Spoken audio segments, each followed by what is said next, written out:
Welcome, everybody. Tonight I'm Thurland, And I'm Lorraine, and we're talking about the Camino de Santiago. memories. Memories. Memories. I'm just I seeing got a if she's. bad memory. Yeah, bad memory. Just seeing. So everybody knows that by now that we have had the privilege of at least of 3 times being on the Camino de Santiago. 2 times doing the Francaise route, and 1 time doing the Portuguese. And all 3 times was this time of year in late August, early September into October. And so every year this time of year we get a little lonesome if we're not there, and the memories start to come flooding back. So here's a little meme we made up for that. When you've walked as far as you can, take another step. I don't think I mentioned this yet, but there was one time when we started out, we just felt like we were walking to Santiago. It's 800 kilometers. We get up in Saint-Jean-Pied-de-Port one morning and started to walk to Santiago. And then, as we walked about the 4th day, I think it was, we realized we weren't thinking about Santiago anymore. We were just really thinking about the next shade tree or the next pole that you might lean against. And the goal was no longer to get to Santiago. The goal was to get to that shade tree. And if you could get to that shade tree, then you would be one step closer to the ultimate goal of getting to Santiago. So maybe that's good for life as well. When you've walked as far as you can, take another step. So I'm going to change the screen and you talk about the week that was. Surprise! The week that was. It was the week of. Where'd that Sunday, paper it's go? all right here. Sunday. Okay. Sunday, September 7th to September 13th, 2014. We walked 120 kilometers from the Santo Domingo, Spain to Castro Jerez, Spain. All right, and it kind of broke down like this. When you say 120 kilometers, it sounds like a lot of kilometers, and one way it is. When you break it down, some days look short and some days look long. We kind of describe this as the day of or the week of long walks, because as we were looking through some of the memories, we just kept saying this was a long walk around that, and this was a long walk around that, and so even on some of the shorter days, it seemed like we were doing some long walks. So on Sunday, we walked 22 kilometers from Santo Domingo to Belorado. And then Belorado to Villa Franca was 11 kilometers on Monday. And Tuesday was Villa Franca to Auger, 16 kilometers. And Auger to Burgos, 25 kilometers. And Burgos to Tardeos, 12 kilometers on Thursday. And Tardeos to Hornillos del Camino on Friday. You that did was that well 12 this time. That's the first time you've pronounced that anywhere near right. And then on Saturday, from Hornillos del Camino to Castro Jerez, which was 21 kilometers. So we're going to do a quick walk through every one of these days today, and also, in addition to doing a quick walk through every one of these days, I'm going to tell you the story about one thing and one person that we were introduced to during this time. So let me find where we are. Sunday, Santo Domingo to Belorado, 21 kilometers. There were fields and fields of sunflowers, but we were there late in the season, so they were starting to hang their heads down a little bit, and people were using them, as you'll see as the pictures go by. People were using them to like put their picture of a happy face or put their initials or whatever, and it was rather amusing. Or Thurland loves Lorraine or something like that. We didn't do it. I don't think we did it. No, we didn't. Actually, just a note of a technological note here. These on every time that there's a slideshow going by, they're changing every 4 seconds, and so most of them will be back. So we're not necessarily talking about the slide that's on the screen at the time, but it's one of the slides during that week. So this was a week when the field started to open up as well, and you could look a long ways ahead, and it seemed to make it. I don't know. Sometimes it's harder to do stuff when you can see a long ways ahead. Because you never get any closer to that thing that you're seeing out there for a long time. Yeah, there was one town in particular later this week, actually, that we came to, and it kept saying, there was a sign that kept saying Hontanas, 2 kilometers. Now, I mean, you could see for 40 kilometers on this There flat was plain that we're no on, and town. there's just nothing ahead of us. Hornillos, 5 kilometers. Hontanas, Hontanas. 5 kilometers. Hontanas, 2 kilometers. And there's just nothing, and we thought they're playing with their mind. Hontanas, 0.5 kilometers, and you still couldn't see the thing. Then what happened? Suddenly it was there. It was, It was in a bowl. yeah, completely. Just three sides was completely surrounded by hills, and all of a sudden we're at the edge of this cliff or bowl, and we're looking down into the beautiful city of Hontanas. But you have gone off track because that wasn't even this week, was it? Yeah, it was later this week. Was yeah. it? Oh, okay. yeah. It's at the end of this. It's Okay. at the end of this week. So I haven't gone off track, but I just got ahead. Got ahead. Into the week, because what happens during Camino memories is the memories start to run together, and memories elicit memories, and memories elicit memories. Another thing, the sheep sharing the road with animals was a very common. Sheep, cows, whatever. Yeah. You just step back. They had the right of way. You just step back and let them go. You also keep seeing flags go through. An albergue at the edge of Bellarado, which is the one that we stayed at. We stayed at it for a very specific reason. You know what that specific reason was? It was the first one. Actually, that happened several times. Back in Santo Domingo, the day before this, we stayed at one. And the very reason we were there, it was the first one that was on the edge of town. And several times, if we didn't know, and the fact is that was one of the beauties of the first Camino, was we had no idea what was coming. We didn't do research ahead to know what towns were coming. People would talk, for example, early on, I remember them saying, we're getting to the city of Logroño tomorrow, and I had no idea because we didn't know. So the first time through, everything was a surprise, unless we knew where somebody was staying and we might be trying to stay with them, then we'd go find that. But here it is, a city with albergue with flags, and you'll see the Canadian flag come up there in a little while. And it was a decent albergue on the edge of town. We walked into town to try to find something to eat, and ended up walking back out to the albergue to eat. But what happened to us while we were in town? We sat down with some Spanish people. There were some of our friends were there, some pilgrim friends. So we sat down with them, and we didn't have a clue what was being said. But we got serenaded by this Spanish guy with a guitar looking right at us. Singing, yeah, he was singing love songs to the people that come in, and I think he fell in love with me this time. I'm not certain, but that's certainly what it sounded like to me. So that's Sunday, Santo Domingo to Bellarado, the beginning of the wide open spaces, even though we're not on the Meseta yet, that'll come later this week, which is famous for its wide open spaces. Monday, Bellarado to Villafranca. That should be Villafranca, I believe, not Villafranco. That's a typing error there. It was a very small village with a super busy road, a very narrow sidewalk. Yeah. Trucks whizzing by. It was on a hill as well. Like the road was on a hill, and it's got a sharp corner at the bottom of it. So it was rather dangerous. It's like the trucks didn't know the corner was there, right? And at the bottom of that was where the corner grocery store was, right. and the sidewalk just narrowed right in, so you had to go one abreast, kind of go around the corner to get into the grocery store. And we took the first albergue we found on the left. Yeah. Probably it was the only one we thought was in that town. Yeah, and we didn't know. When you look up at this other one that we could have stayed at, it doesn't look like an albergue. It'll come up here in a minute, but it was a huge hotel. And what we didn't realize was that they had the back wing of it. Here's the restaurant in that hotel, and we did eat in that restaurant.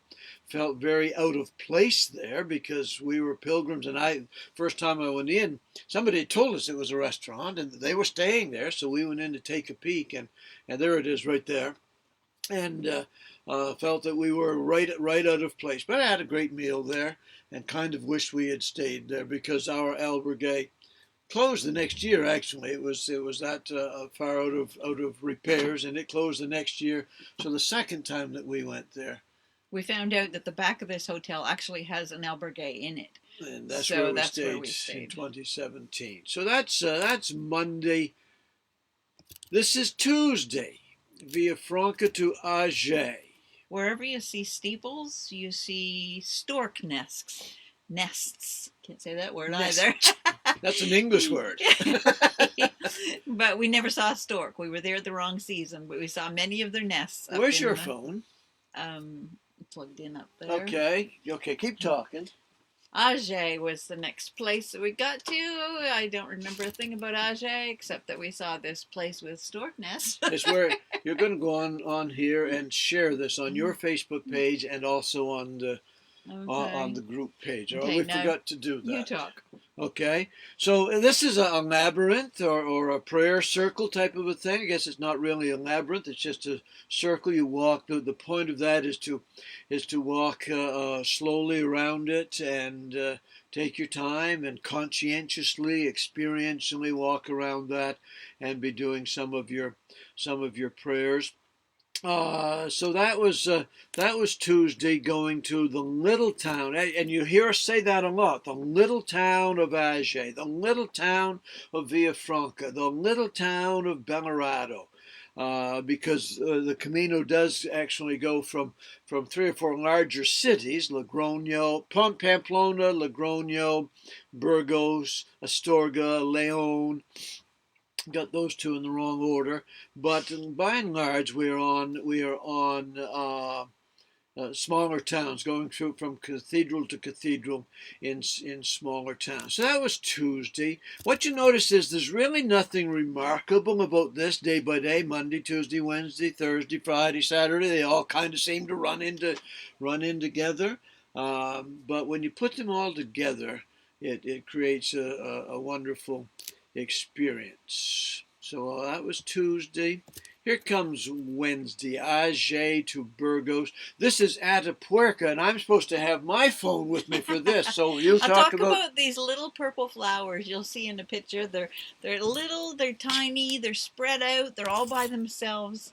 And I thought, boys, those flowers are brave and courageous to try to grow in the soil where they are and by themselves. And it was whenever I saw them, I was amazed by these little flowers, and we call them Mitch's flowers. and we made that name up later simply because 2 or 3 days later we met a man named Mitch that we'll show you here in a few bits, and Mitch had also noticed these flowers in the same spot, coming down the same hill. He had noticed these flowers and was making the same observation about them. So we called them Mitch flowers. Talk about me and St. James where I find There's this thing. Thurlan and his new friend, St. James. St. James.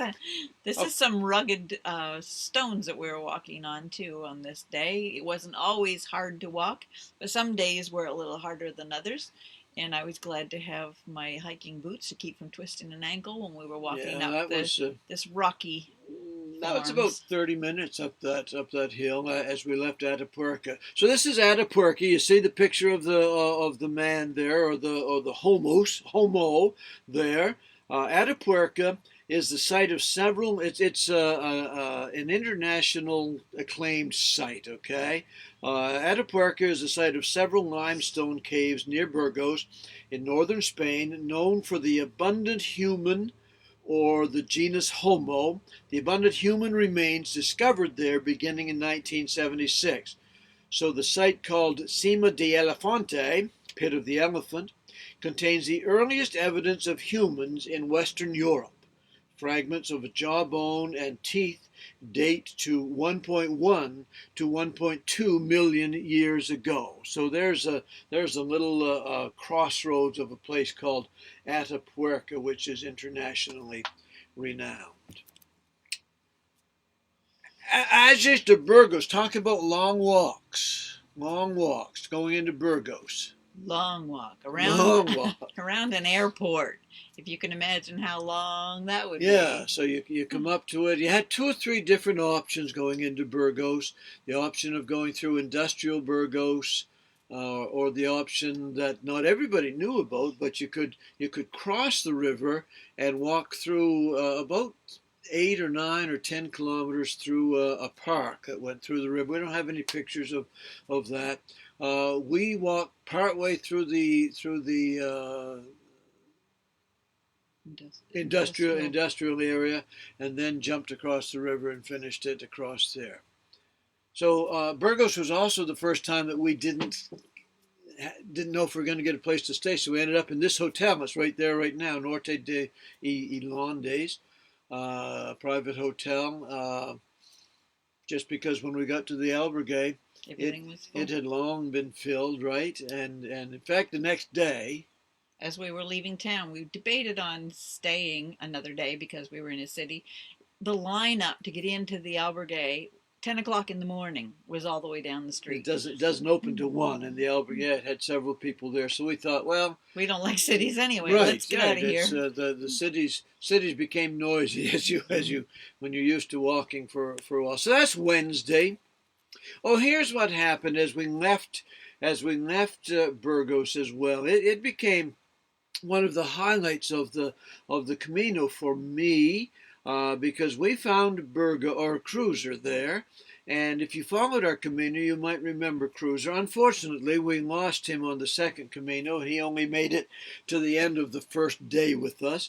But we picked him up right on this little window sill here. Lorraine always looked at me and said, there's some kid somewhere that's crying his eyes out because he put his little teddy bear out on his window ledge to say hello to the pilgrims, and now he's gone. I hope that's not the truth. It certainly didn't look like it. It looked more like likely he was dropped on the sidewalk and somebody put him up there. Yeah, it looked like he was abandoned. So we picked him up, and he became our prayer reminder. You might know, some of you know, that when we walk Camino, it's at least partially a prayer walk. And on this particular Camino, we were really focusing our prayer efforts on a little boy from our community, or from very close to our community, our county, let's say, a little boy named Luke, who, when he was 4 years old, had been diagnosed with leukemia. And this was about 1 or 2 years into his struggle with leukemia when we were there. And when we were in Burgos that night, I had read his mother's blog, and she was talking about some of the trials that they were going through. So when I found Cruiser, I put him on my backpack, and he walked the rest of the way with us, and he was our prayer reminder, especially to remind ourselves to pray for little boys and girls who are going through some very difficult situations in life. I miss Cruiser. Yeah, I wish we hadn't lost him. I wish we had. We lost Cruiser and a little backpack. It was really wet on our second Camino the first day, and everything got hung up to dry, and it got hung up separately. And Cruiser got hung up to dry, and then he got hung out to dry, and he's no longer with us. So that was on Thursday morning. Here's the rest of the day. Thursday, leaving Burgos, was that little statue of a lady in a wheelchair. This is Mitch. The only picture we have of Mitch. You'd recognize him anywhere, wouldn't you? Mitch was the deputy fire chief from Idaho. What's the capital of Idaho? Boise, Idaho. Mitch was the deputy fire chief there. Tell him about these things. He was missing his. We ate a meal with him at the restaurant. We met up, and he was missing his family, and he didn't have a phone. And so we said, well, we can connect. If you give us the number, we can connect you on our phone. So right. So we used Google Hangouts. Shout out to Google Hangouts, because we didn't have a phone package at that time. Right. We used Google Hangouts and allowed him to talk to his family. Made his day. We never saw him again after that. Nope. Those little things that keep going through there are wine cellars, right? And this is a huge wine area in northern Spain, and so there's a wine cellar. That's not a wine cellar. That may be a wine buyer. I don't know. And anyway, there's a wine cellar. I didn't know what they were the first few times that we saw them. They're built right into the ground, side of the mountains. Right. So that's Thursday. Friday, Tardeos to Hornillos del Camino. Big tree out in the middle of nowhere. Really nothing about Friday. It was just a walk. Right? Shows you the lack of shade on these days. Yeah, right. And actually, we only walked 12 kilometers, and we got a pretty decent start in the morning from Tardeos. And so we were at this albergue at approximately 10:30 in the morning. and against my better judgment. I was still at the against my better judgment time to stop. But remember, Lorraine's struggling with her feet by these times, But so it's also where you met Helen, isn't it? so it's glad that we stopped there because of the next story that we're going to tell. There was something else that we were going to say back at Tardeos, Burgos to Tardeos, the long walk. Fire Road. I don't care about any of those. Ed Puerco. I just thought of it as we were walking along. No, we've done that. Okay, that doesn't matter. If a memory can't be remembered, it's not a memory, is it? There you go.